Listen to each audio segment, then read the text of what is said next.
ابغى القفص ايدي.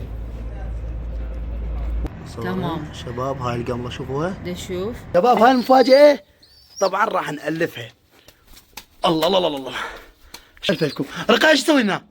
ها بابا يا عفي بابا عفي. ها حياكم الله حبايبي، شلونكم شو اخباركم وشلون الصحة؟ ورجعنا لكم فيديو جديد. تعالوا اليوم تجابوا لنا.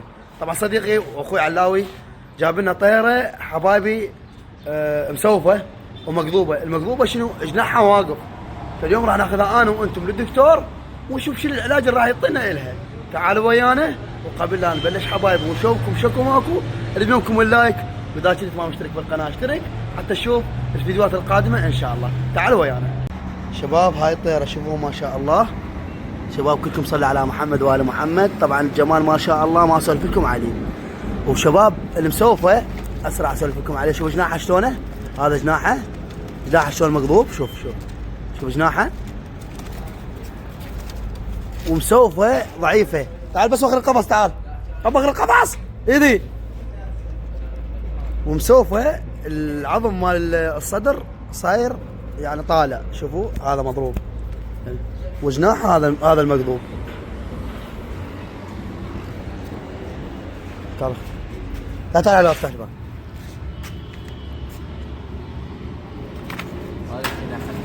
طبعا هذا جناحه. هسه راح ناخذها للدكتور. طبعا راح نروح بمن؟ راح نروح بالستوته مالته. تعالوا ويانا وهم نروح انا وياكم نجيب حديدات عندنا نجيبها. وطبعا شباب بنهايه الفيديو اكو مفاجاه راح اوريكم اياها. اتمنى تكملون الفيديو النهايه حتى تشوفونها شنو. يلا تعالوا نروح عليكم بالدكتور. طبعا شباب نزلنا الطير البيطريه لكن اكو دكتوره جوا ما قدرنا نصور واحنا نطب جوا. ان شاء الله راح تشرح الحاله ونصورها، يعني الشغله مبسطه ونشوف شنو الحاله مالت هذا الطير وشنو العلاج مالتها. انتم شوفوا المرض حتى خاف يصير عندك هذا الطير هيك مريض تقدر تعالجه بسهوله. طبعا شباب كل ما نريد نطب نصور جوا تجي عاله فما نقدر نصور. ان شاء الله سطبنا الطير جوا وراح تشرح الحاله مالته وشوف شنو الحاله مالته بالتمام، حتى انتم اذا تصير عندكم هاي الحاله تقدروا تعالجون الطير مالتكم بسهوله، تقدروا تعالجون الحيوان مالتكم بسهوله. تعالوا ويانا وراح نطب جوا هسه بين ما يكملون الناس الجوا، لان ما شاء الله عليهم خير من الله ناس. الله يرزقهم جاه محمد وال محمد. نطب جوا ونشوف كل شيء طير. السلام عليكم. اليوم جتنا حالة حمام. هاي الحالة اغلبيتهم ما يشوفون انه هسه الطير هو جوا الاكل، مو جوا الاكل بس هو اكله كلش قليل، كمية الاكل كلش قليل، والطير ذات الوقت ما يطير. اثناء الفحص تبين انه عنده فاش او لها اسم ثاني اللي هي القملة. تمام شباب هاي القمله شوفوها. نشوف هنا ايش عندك. هاي القملة او الفاش الحيوان ايش قد ما ياكل ما يبين بيه الاكل او ما يستفاد من الاكل. بهاي الحالة احنا لازم نتخلص من يمها، بعدين نبدي نعالج، لان القملة ممكن تأثر داخليا وخارجيا. بهاي الحالة للعلاج القملة عندك 3 انواع علاجات. اما القطرة تتخلى هنا بالرقبة، او بودرة تتخلى يعني مثل طوز او طحين يتخلى على جسم الحمامة ونفرك الحمامة، او شامبو اللي هو معتاد والكل يعرفه. وياه ايش راح ننطي؟ راح ننطي علاج مال التهابات، وبذات الوقت ايش راح ننطي؟ ويا العلاج مال التهابات يجي لازم مجموعه مال الفيتامينات حتى تعوض الطير عن الاجهاد اللي صاير بيه، لان الفيتامينات تسحبها القمله.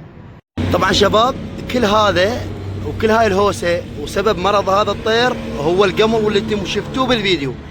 شباب كلكم احتنوا بطيوركم، شوفوها بها مقمله مدوده او صاير بيها شيء، لان الطير راح يتعب. واكثر العالم من يشوف الطير ايش تعبان تكضه والشمره او تكضه وتطقه بالقاع. فالنصيحه من يمي يعني الطير من شوفه تعبان او مريض لا تكضه والشمره او تكضه والذبه. هسه ان شاء الله اعطونا علاج هم له، اعطونا كالسيوم واعطونا شامبو له حتى يسمع يطيح القمر، وان شاء الله كله خير. هسه راح ناخذه من البيت حتى نعطي الطيور علاج كامل. مو بس هذا يعني مو بس هذا الطير، راح نعطي الطيور كامل علاج، هم هذا الطير والطيور الباقيه هم نعطيها. فهسه راح نروح انا وانتم نروح لابو الحديد او نرجع وين نروح حبايبي، ونروح نعطي علاج للطيور ذني ونروح اوريكم المفاجاه اللي عندي بالبيت. وعنوان الدكتوره حبايبي مثل ما جاي تشوفونه هذا بالنهروان.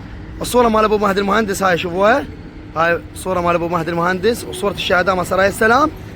هذا هو المحل مالته او الصيدلية مالته. من هنا قريب على معمل مال الحديد، مال الشيش ما شيش.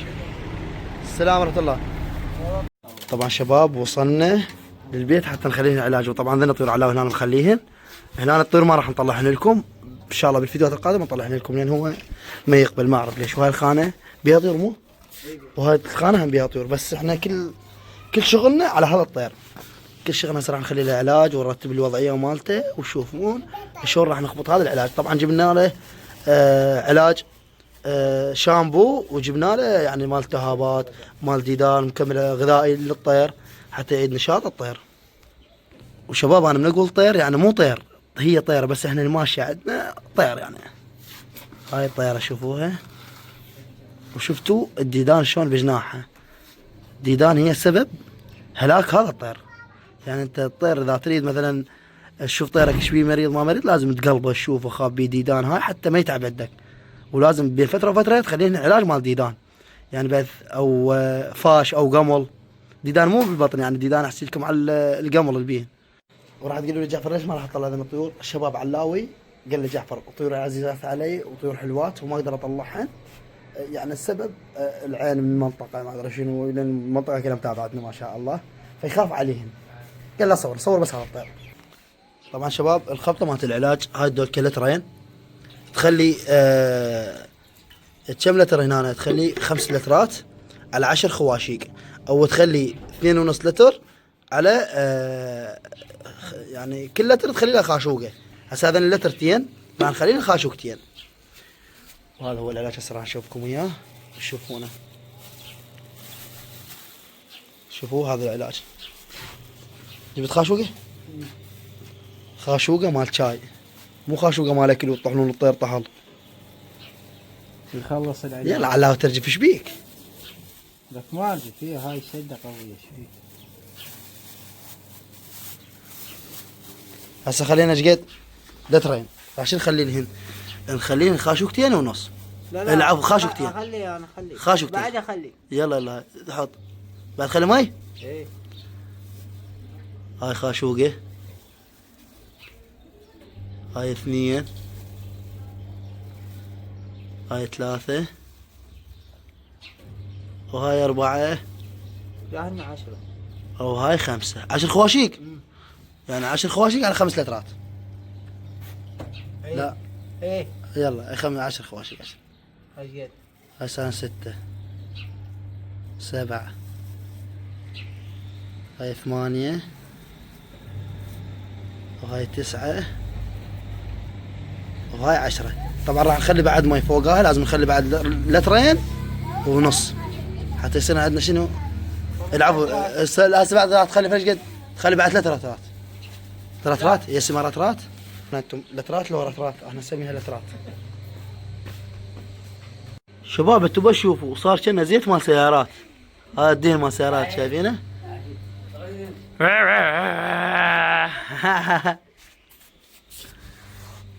هسه بعد راح نخلينا نص دولكه حتى الطير متخليها هنا تسبح فيه. هو احتمال احنا هم ما تقدر تسبح الطير قدام التصوير، لان ما اعتقد تجي الطيره. نعوفها هنا الهن وبعدين هن يسبحن وحدهن. وهذا هو العلاج، واكو علاج ذاك الثاني هذا المكمل الغذائي. طبعا شباب ان شاء الله بالفيديو القادم نعرض لكم الطيره اذا طايبه. شو هذا 1 سيسي على 2 لتر تقدر تخليه على المي. يعني ان شاء الله بالفيديوهات القادمه اذا طابت الطيره هم نعرضها لكم. هسه اريد منكم تروحون يعني تشوفون المفاجاه تجابوها الي. اول شيء المفاجاه هي داخل البرج.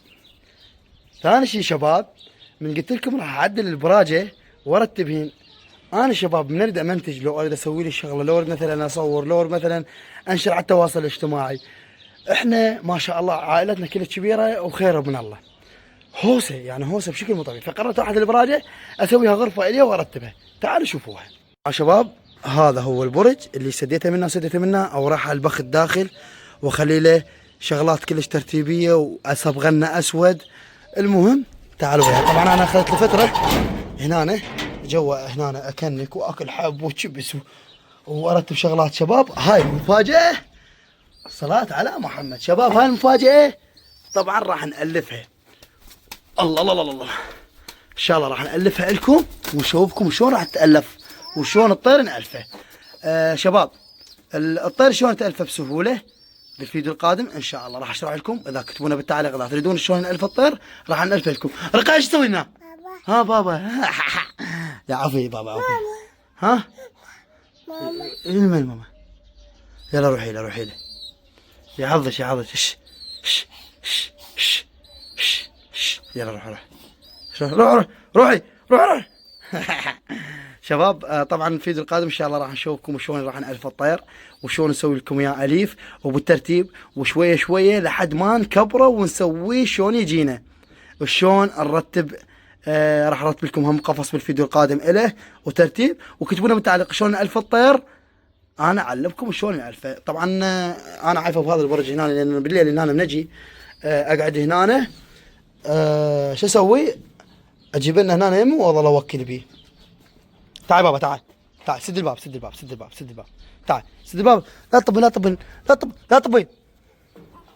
طلع طلع طلع. عيب ما يصير. تعال تعال هنا تعال. طبعا هذول طيورنا هم لا كثرانات لا كبرانات. وكالعاده قلت لكم اكمل البرج ولا اتبنى. والله شباب ماكو مجال، لو عندي مجال اجي اشتغل لنا. تعال هاي طبي طبي جوا. وان شاء الله هم الفيديو القادم ارتب لكم البرج وياي. بابا تعال تعال تعال. وسخه وسخه جو وسخه وساخه. ش هاي رقت التليفون. شباب لهنا وتنتهي الحلقه وياكم ان شاء الله. انتظرونا فيديو قادم. نريد منكم اللايك والمتابعه على هذا الحساب ولازم تشتركون بالقناه حتى الفيديو القادم ان شاء الله راح تستفادون ويانا بالتأليف وبالترتيب. يلا فيما لا امر انتم.